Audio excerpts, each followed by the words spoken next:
Okay, giving you my fresh out of the theater take on Deadpool and Wolverine, and all I can really say is this movie is a lot. For better or worse, right? I mean, I feel like if you've seen the other two Deadpool films, you kind of know what you're getting into with this. There's not really that big of a surprise. But I would say this even kind of ratchets things up a little bit more than what you get with the first two movies.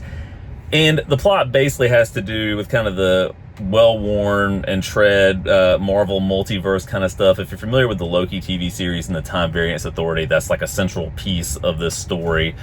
But basically, you know, Deadpool feels like he's not accomplishing a lot in his life. He wants to matter. And so something big is brewing, and the TVA kind of wraps him into that, but then everything kind of goes haywire, as you would expect. And so he has to kind of take the reins and make something happen. But along that journey, he has to recruit one of the Wolverines that exist in the multiverse. And so you get the usual kind of montage of visiting different Wolverines, some of which are hilarious, some of which we may or may not be familiar with, but eventually there's one that is, you know, at least somewhat normal, quote unquote, and, you know, potentially a little bit amenable to the idea of jumping on board with his cause, but not really initially at first. But here's what I'll say about the movie, just kind of in a nutshell.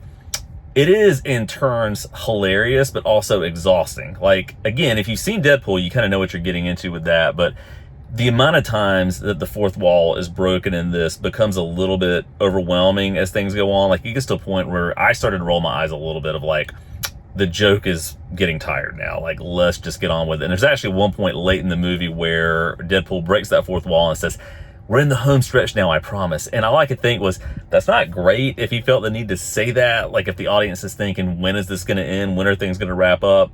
And I get it, it's just part of the joke, but it just, to me, was kind of a signal that even the filmmakers were aware of the fact that it just starts to become a lot, right? Now, I was laughing out loud at different points in the movie, but there were certain stretches too where I just was, I wouldn't say over it necessarily, but it's like, okay, here we go again with a really drawn out fight sequence, some of which are awesome. Like, there are some really great fight sequences in here.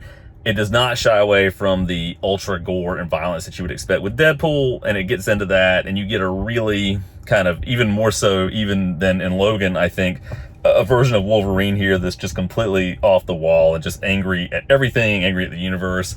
So it was good to see Hugh Jackman back in that role. And I will say early on, I do appreciate the fact that they did not, you know, back down from this question of, like, how is this going to treat the memory of Logan as a film, which was a great way to end the storyline that we were all familiar with Hugh Jackman, playing that role.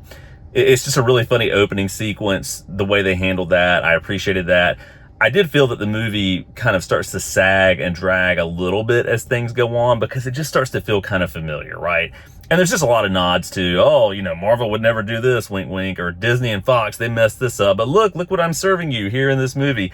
And the whole thing is really propelled by just an avalanche of cameos, some of which are awesome, some of which are like, okay, that's cool to see that person on the screen, but like, you know, okay, I don't really care all that much. So, you know, is it a good time? Yes, I think it is a good time. I do not think it's worth seeing in the theater, though, if I'm being perfectly honest, you know, and that's a whole nother discussion. But for me to see this, you know, kind of a early evening screening here at my local theater, it cost me $20. It was $18 for the ticket, $2 for a convenience fee through the Regal app. Like, that is crazy, you know.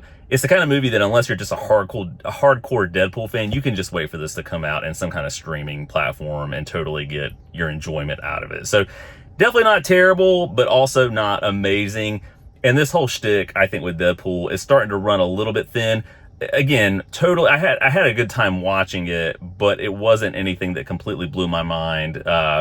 And I don't, again, know that it would really be worth the price of a full movie ticket to me. So anyway, those are my thoughts on Deadpool and Wolverine. If you've seen the film, let me know what you think in the comments down below. And as always, thanks so much for watching.